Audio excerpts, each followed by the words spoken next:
Magandang oras po sa lahat ng aking mga followers. Magandang araw sa inyong lahat at hanggang ngayon ay nandyan pa rin kayo na nakatutok sa aking mga vlog dito sa YouTube channel. Maraming salamat po na binibigyan tayo ng panahon na makapag-vlog sa ating channel. Maraming salamat po. Ngayon po ay ating pag-usapan tungkol dito sa mutya ng kalikasan na ating nakukuha mismo sa kalikasan. Pero bago ko sisimulan itong aking kwento ay huwag makalimot na ipindot ang bell button sa mga baguhan. Mag-subscribe po para palagi po kayong maka-update sa susunod kong mga videos. Ngayon po ang ating pag-usapan ay ito po ay aking nakita mismo sa loob ng niyog. Ayan po ang kanyang buwa na nagiging bato po. Yan po ay tunay at legit po yan. Dahil marami kaming puno ng niyog dito. Every 3 months ay nag-harvest kami ng mga bunga ng niyog para ginagawa naming kopras.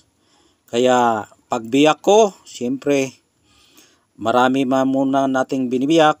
At pagdating sa mga oras na sobrang dami na po na yung nabiyak natin, ay meron po akong natuklasan na bato sa loob mismo ng kanyang pagka-niyog o niyog nga. Yan po ang kanyang bato na aking nakikita sa loob ng niyog. Yan po ay buwa ng niyog po yan kung tawagin. At kung napapansin niyo ang itsura sa bato, ay dito lang ang kanyang makintab at napakaganda po ang kanyang forma. At yan po ang nakikita nyong brown, hanggang dito lang po yan na nakadikit mismo sa kanyang bao o bagol na kanyang pinagdikitan. At pagbiyak ko, yan po ay buwa niya.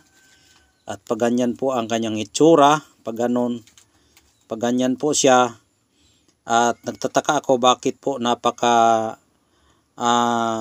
sinaw o napakakintab po ang kanyang buwa. Kaya inano ko yan, nilugit ko yan, kinuha ko, ginamitan ko yan ng kutsilyo para matanggal. At pagkatanggal po, yan po ang itsura. At dyan po nakuha yung puno niya. Yan po yung puno sa kanyang laman na nagungot doon sa kanyang bagol. Ayan. Kaya napakaganda po itong gamit sa pampaswerte at proteksyon. Bakit ko nasabi na swerte ito? Dahil nga ang niyog ay maraming dala at napaka-abundant po yung niyog dahil walang hassle po yan sa kanyang pag-aalaga. Dahil kapag makapagbunga na yan na simula, hindi na po yan maghinto hanggang habang siya ay tumataas, palagi po yang namumunga. Kaya napakaganda po yung gamitin natin sa pampaswerte itong buwa ng niyog. At hindi lang po pampaswerte yan, may halo din po yung proteksyon katulad ng tagulilong. Dahil isa po yan nakasimbolo, kapag dala mo yan, nandun ka sa ilalim ng bao na nakatago, hindi ka makikita agad. Kaya tagulilong. Kung halimbawa naman na mayroong napagkamalan ka ng mga trahedya katulad ng mga disgrasya. Ang disgrasya maraming klase. Mayroon na nagbabarilan tapos ikaw ang natamaan. Kung meron ka nito, maaring liliwas po yung bala. Maari ding matamaan ka, hindi ka matatablan. Ganyan po ang kanyang proteksyon. At kung gaano kalakas po yung mga katulad sa ating mga problema, kalakas ng mga problema natin. Kasi ang problema kasi maraming klase. May mga malalakas na mga mabibigat. Iisa lang po yan ang ibig sabihin yan. Kaya kung may mga baha o mga paparating na mga sakuna, mga lindol, bagyo, ay nanatiling nakatayo po yung puno ng niyog kahit gaano kalakas po yung hangin. Paano lang yan, patumba-tumba lang yan tapos nakatayo pa rin. Kung halimbawa ikaw ay ipabagsak sa yung mga kaaway o yung mga inggit-inggit sa iyo na mga kapitbahay, kapag dala mo ito, hindi ka basta-bastang maibagsak dahil kapag ibagsak ka nila, ay nanatili ka pa rin tumutubo kahit nga nabagsak na yung puno ng niyog, tutubo pa rin yan. Kaya napakaganda po yung gamitin natin na agimat yung ating buwa ng niyog. Yan po ang ibig sabihin sa ating spiritual na pagbasa sa mutya ng niyog o buwa ng niyog. Yan, bago lang po ito nakuha nung nakaraang Friday pa, dahil ngayon ay araw ngayon ng Martes.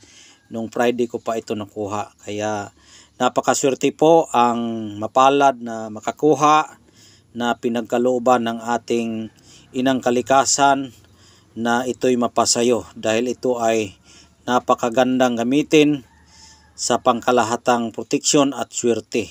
Ganyan po katindi ang kapangyarihan at birtud ng niyog. Ayan, ang niyog ay maraming klase ang niyog. May mga pulipog na yung maliit, may mga malalaki din.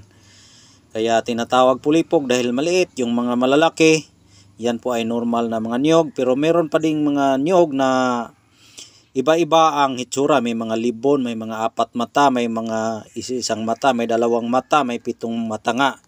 Kaya lahat po yan ay mga may power yan at birtud. Kaya kapag bigyan ka niyan ay napakaswerte mo. Maraming dala po yung mga niyog-niyog na mga agimat na nagbibigay sa atin ng milagro ng kalikasan. Kaya kung meron ka nito, swerte ka. Dahil ikaw na ang pinakaswerte sa buong mundo na pinagbigyan ka ng inang kalikasan ng ganitong klasing mga virtudes. Kaya yun lang po ang aking masasabi sa mutya na aking nakukuha sa araw ng Friday. Kapag ikaw ay mapasayo ito, ang paggamit nito, balutin mo lang ito ng pulang tila, pwede rin itim. Tapos kapag gamitin mo sa iyong paglakad, ihabak mo lang ito araw-araw sa iyong baywang. Kung wala kang pangtali, pwede mo yan, pamo gamitin mo, yung parang lambo, ipokot mo, ikwintas mo ito. Para yan po ay nagbibigay sa iyo ng swerte at proteksyon sa iyong buhay sa pang-araw-araw na inyong lakad. Kahit nga saan-saan ka, huwag mo itong ibilin para hindi ka palaging iwan ng gabay, dahil ang gabay po nandyan po sa bato na ating anting-anting o agimat sa nyog. Kaya huwag itong ibulag sa katawan, huwag ito ihiwalay para yung espiritu niya nandyan palagi hanggang umamo sa iyong katawan. Kaya kung ano ang kagustuhan ng ating inang kalikasan, yan po ay matutupad kapag meron kang ganitong klasing anting-anting at agimat. At yun lang po, maraming salamat po sa inyong panonood, sa walang sawang pagsuporta sa aking YouTube channel. Kaya hanggang dito na lang, maraming salamat po at God bless po sa inyong lahat.